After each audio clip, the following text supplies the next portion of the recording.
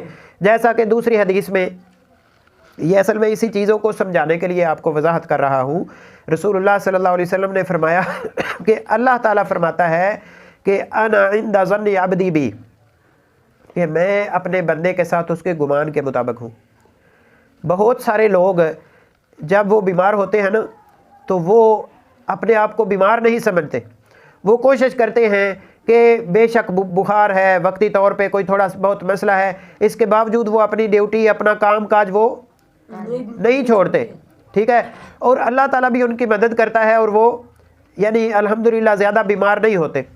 لیکن ایک آدمی کو تھوڑی بہت تکلیف ہوئی، جلدی سے وہ ڈاکٹر کی طرف بھاگتا ہے، مجھے کیا ہو گیا، واویلا کرنا اور شور کرنا شروع کر دیتا ہے. تو ایسا آدمی جو ہے وہ جلدی ٹھیک بھی نہیں ہوتا، کیونکہ اس نے یہ ذہن کے اندر بنا لیا ہوا ہے کہ میں بیمار ہوں. اور جب آدمی اپنے ذہن کے اندر یہ چیز بٹھا لیتا ہے وہ پھر اس کی بیماری اکثر جو ہے وہ بڑھ جاتی ہے.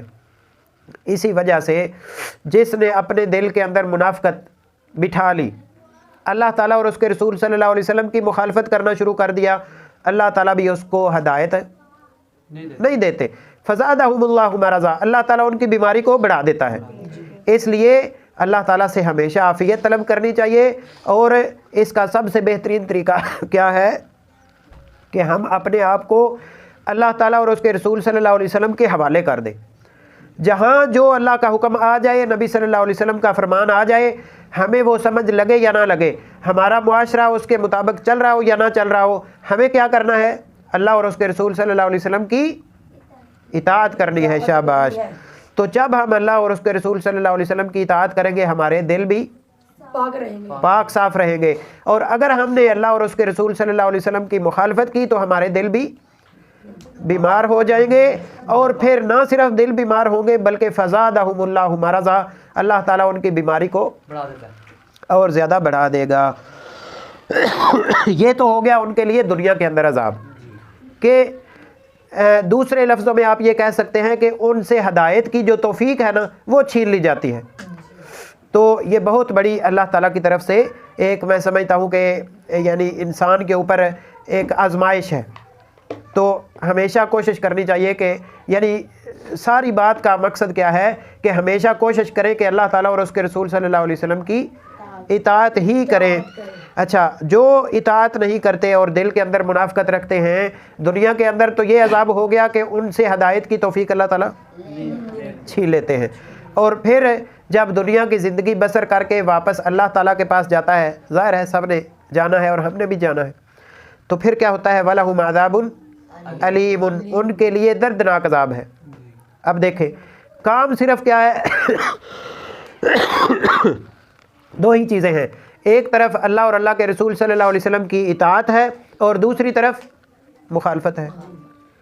اطاعت میں دنیا کے اندر بھی فائدہ ہے اور آخرت میں بھی فائدہ ہے, اور مخالفت میں دنیا کے اندر بھی اللہ تعالیٰ ہدایت کی توفیق چھین لیتے ہیں اور آخرت میں بھی عذاب ہے. تو کیا خیال ہے کہ کلمہ پڑھنے کے بعد یہ بہت بڑا ہم نے اللہ تعالیٰ سے عہد اور وعدہ کیا ہے کہ ہم نے عبادت کرنی ہے تو صرف اور صرف اللہ تعالیٰ کی, اور اطاعت کرنی ہے تو صرف اور صرف محمد رسول اللہ صلی اللہ علیہ وسلم کی, بس تیسری کوئی چیز نہیں ہے. تو یہی مکمل دین اور اسلام ہے. تو جو اللہ تعالیٰ اور اس کے رسول صلی اللہ علیہ وسلم کی مخالفت کرتا ہے اس کے بارے میں اللہ کیا فرماتے ہیں وَلَهُمْ عَذَابٌ عَلِيمٌ بِمَا كَانُوا يَكْذِبُونَ, ان کے لیے قیامت والے دن دردناک عذاب ہے. کس لیے کہ انہوں نے اللہ اور اللہ کے رسول صلی اللہ علیہ وسلم کے احکامات کو جھٹلا دیا. ٹھیک ہے, اگر وہ احکامات کو مانتے تو اس کا مطلب ہے انہوں نے تصدیق کی, لیکن یہاں کیا معاملہ ہے کہ اللہ اور اللہ کے رسول صلی اللہ علیہ وسلم کی مخالفت کرنے کی وجہ سے ان کو دنیا کے اندر ہدایت کی جو توفیق ہے وہ بھی چھین لی گئی اور آخرت میں بھی اللہ تعالیٰ نے عذاب کے اندر مبتلا کر دیا. اور وجہ کیا بنی بما کانوا یکذبون, اس لیے کہ انہوں نے اللہ تعالیٰ اور اس کے رسول صلی اللہ علیہ وسلم کے احکامات کو جھٹلایا. تو دیکھ لیں کہ یہ بیماری نعوذ باللہ ہمارے اندر تو نہیں ہے. صرف نہ کرنے سے نہیں بیماری کا پتہ چلتا, اپنے عمل کو دیکھنا چاہیے کہ میرا عمل کیسا ہے. اور میں نے مثال سے پہلے آپ کو سمجھا دیا تھا کہ اگر اللہ اور اللہ کے رسول صلی اللہ علیہ وسلم کے احکامات کو ہم کافی مانیں تو یہ غیر شرعی جو کٹنگ ہے بالوں کی یہ ہم نہیں کروائیں. یہ تو ایک مثال ہے نا, یہ تو ایک مثال ہے. سارے اعمال ہم نے اللہ کے رسول صلی اللہ علیہ وسلم کی اطاعت میں کرنے ہیں. جی تو ان کی کچھ حقیقت جو ہے وہ اللہ تعالیٰ اگلی آیت میں بیان فرما رہے ہیں کہ وَإِذَا قِيلَ لَهُمْ لَا تُفْسِدُوا فِي الْأَرْضِ قَالُوا إِنَّمَا نَحْنُ مُصْلِحُونَ, کہ جب ان سے کہا جاتا ہے کہ زمین میں فساد نہ کرو, اب زمین میں وہ فساد کیا کر رہے ہیں. اب دیکھیں حیرانگی والی بات ہے کہ اس سے یہ بھی پتہ چلتا ہے کہ جو اللہ اور اللہ کے رسول صلی اللہ علیہ وسلم کی اطاعت نہ کرے وہ حقیقت میں زمین میں فساد کرنے کی جڑ ہے. زمین میں جتنا بھی فساد ہے, جتنا بھی اختلاف ہے, جتنا بھی یہ خون ریزی اور سارے معاملات ہو رہے ہیں وہ کس وجہ سے ہو رہے ہیں, اللہ اور اللہ کے رسول صلی اللہ علیہ وسلم کی مخالفت کی وجہ سے. ٹھیک ہے, اگر ہم اللہ اور اللہ کے رسول صلی اللہ علیہ وسلم کی اطاعت کریں تو زمین کے اندر فساد اور فتنہ سارا ختم ہو جائے. ٹھیک ہے, تو اس لیے اللہ تعالیٰ کیا فرماتے ہیں کہ جب ان سے کہا جاتا ہے کہ فساد زمین میں نہ کرو, یعنی کہ اللہ اور اللہ کے رسول صلی اللہ علیہ وسلم کی مخالفت نہ کرو, تو وہ کہتے کیا ہے قالوا انما نحن مصلحون, وہ کہتے ہیں ہم تو لوگوں کی اصلاح کر رہے ہیں. اللہ اکبر. یہ دیکھیں یہ کتنے خطرناک ترین لوگ ہیں. میں نے پہلے بتایا تھا کہ مومن اور کافر یہ بالکل واضح ہیں, لیکن منافق جو ہوتے ہیں نا یہ بہت زیادہ خطرناک ترین ہوتے ہیں. آپ ان سے بات کریں گے نا, آپ ان کو سمجھانے کی کوشش کریں گے, وہ کہیں گے نہیں نہیں نہیں نہیں ہم تو اللہ اور اللہ کے رسول صلی اللہ علیہ وسلم کو مانتے ہیں, لیکن ان کا عمل ایسا ہوگا کہ وہ حقیقت میں مخالفت کر رہے ہوں گے. لیکن حقیقت میں وَلَٰكِن لَا يَشْعُرُونَ, اللہ تعالیٰ فرماتے ہیں ان کو شعور نہیں ہوتا, وہ یہی سمجھ رہے ہوتے ہیں کہ ہم صحیح کام کر رہے ہیں. تو اس لحاظ سے اس آیت میں اللہ تعالیٰ فرماتے ہیں جب ان سے کہا جاتا ہے کہ زمین میں فساد نہ کرو تو وہ کیا کہتے ہیں ہم تو لوگوں کی اصلاح کر رہے ہیں, لیکن وہ اصلاح اللہ اور اللہ کے رسول صلی اللہ علیہ وسلم کے احکامات کے مطابق نہیں کر رہے ہوتے, اس کی کوئی ڈپلیکیٹ انہوں نے پیش کی ہوتی ہے. ڈپلیکیٹ کس کو کہتے ہیں کہ نام تو اللہ اور اللہ کے رسول صلی اللہ علیہ وسلم کا لے گئے, لیکن حقیقت میں وہ وہ اطاعت یا فرما برداری کسی اور کی کر رہے ہوتے ہیں. ٹھیک ہے, تھوڑا سا کھلے لفظوں میں بولوں تو آپ امید ہے سمجھ جائیں گے.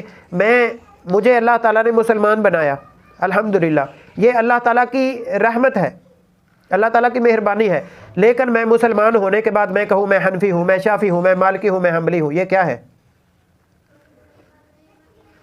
یہ جائز نہیں ہے بالکل، اس لیے کہ اللہ تعالیٰ نے ہمیں اللہ تعالیٰ کی اور رسول اللہ صلی اللہ علیہ وسلم کی اطاعت کرنے کے لیے یہاں بھیجا ہے، اور ہم کیا لڑ جھگڑ رہے ہیں کہ بھائی یہ حنفی ہے، یہ شافی ہے، یہ مالکی ہے، یہ حنبلی ہے، یہ سنی ہے، یہ وہابی ہے، یہ شیعہ ہے، یہ کیا ہے؟ اس لیے اپنے آپ کو اللہ تعالیٰ اور اس کے رسول صلی اللہ علیہ وسلم کے احکامات کے تابع کریں، ٹھیک ہے، اور اپنے آپ کو اس طرح کے ناموں سے موسوم ہرگز مت کریں کہ حنفی، شافی، مالکی وغیرہ، ٹھیک ہے، یہ بالکل جائز اور درست نہیں ہے، اور یہ فساد والا معاملہ ہے، یہ فساد والی جو ہے وہ بات ہے کہ اپنے آپ کو مسلمان ہونے کے بعد کلمہ توحید پڑھنے کے بعد لا الہ الا اللہ محمد رسول اللہ پڑھنے کے بعد اپنے آپ کو انسان شافی یا مالکی یا حنبلی کہنا شروع کر دے، ٹھیک ہے جی، وہ بھی تو اللہ تعالیٰ کے رسول صلی اللہ علیہ وسلم کی اطاعت کرنے والے لوگ تھے، اور ان کی عزت اور احترام کرنا لازم اور ضروری ہے، لیکن اطاعت کس کی کرنی ہے؟ اللہ اور اس کے رسول صلی اللہ علیہ وسلم کی، اس لیے کہ میں نے بھی اور آپ نے بھی اور یہ جو ائمہ کرام گزرے ہیں انہوں نے بھی کلمہ کس کا پڑھا تھا؟ اللہ اور اللہ کے رسول صلی اللہ علیہ وسلم کا، اور انہوں نے بھی انہی کی اطاعت کی، لہٰذا جو بھی بات قرآن و سنت کے مطابق ہو وہ کہیں سے بھی آئے اس کو ہم نے ماننا ہے، اور کہیں سے بھی اگر قرآن و سنت کی مخالفت والی بات ہو تو اس کو ہم نے چھوڑنا ہے جی۔ تو دیکھ رہے ہیں کہ منافقین کی کتنی بڑی یہ صفت اللہ تعالیٰ بیان کر رہے ہیں کہ ظاہری طور پر وہ لوگوں کو یہ کہتے ہیں کہ ہم لوگوں کی اصلاح کر رہے ہیں، لیکن حقیقت میں وہ کیا کر رہے ہوتے ہیں؟ زمین کے اندر فساد کی وہ وجہ، فساد کی وہ جڑ بن رہے ہوتے ہیں، تو اس لیے اپنے آپ کو فساد کرنے والے نہیں بلکہ اصلاح کرنے والے بنائیں۔ اللہ تعالیٰ ہم سب کو توفیق عطا فرمائے جی۔ تو آخری آیت میں اللہ تعالیٰ فرماتے ہیں خبردار یہ جو منافق لوگ ہیں، جو اللہ اور اللہ کے رسول صلی اللہ علیہ وسلم کی مخالفت کرنے والے لوگ ہیں، یہ ان کی حقیقت کیا ہے؟ الا انہم هم المفسدون، خبردار یہی فساد کرنے والے ہیں، ولکن لا یشعرون، لیکن ان کو شعور نہیں ہے، ٹھیک ہے جی، یعنی ظاہری طور پر یہ یہی کہتے ہیں کہ ہم بھی اصلاح کر رہے ہیں، لیکن وہ اصلاح صحیح طریقے سے نہیں کر رہے ہوتے، غلط طریقے سے کر رہے ہوتے ہیں۔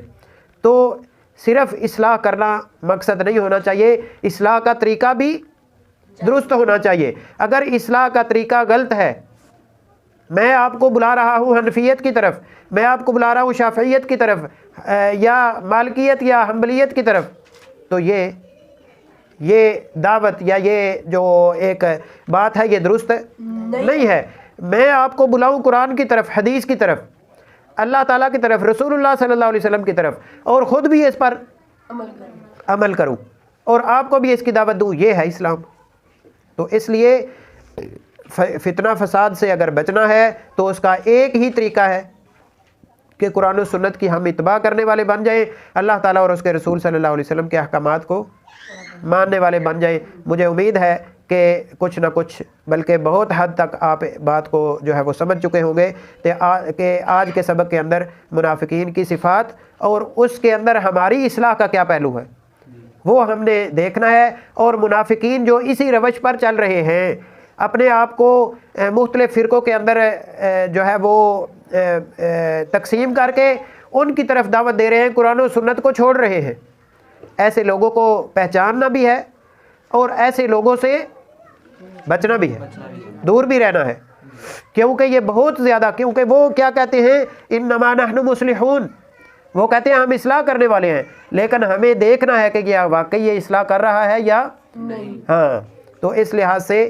آج کے سبق میں ہمارے لیے جو ہے وہ بہت بڑا ایک درس ہے کہ ہم اپنے آپ کو دیکھیں، اپنے معاشرے کو دیکھیں، اور معاشرہ اگر بے راہ روی کا شکار ہے تو ہم اس سے دور رہیں اور اپنے آپ کو قرآن و سنت کی اتباع کرنے والے لوگوں میں شامل فرمائیں۔ اللہ تعالی ہم سب کو توفیق عطا فرمائے، ہدایت عطا فرمائے۔ السلام علیکم ورحمۃ اللہ وبرکاتہ۔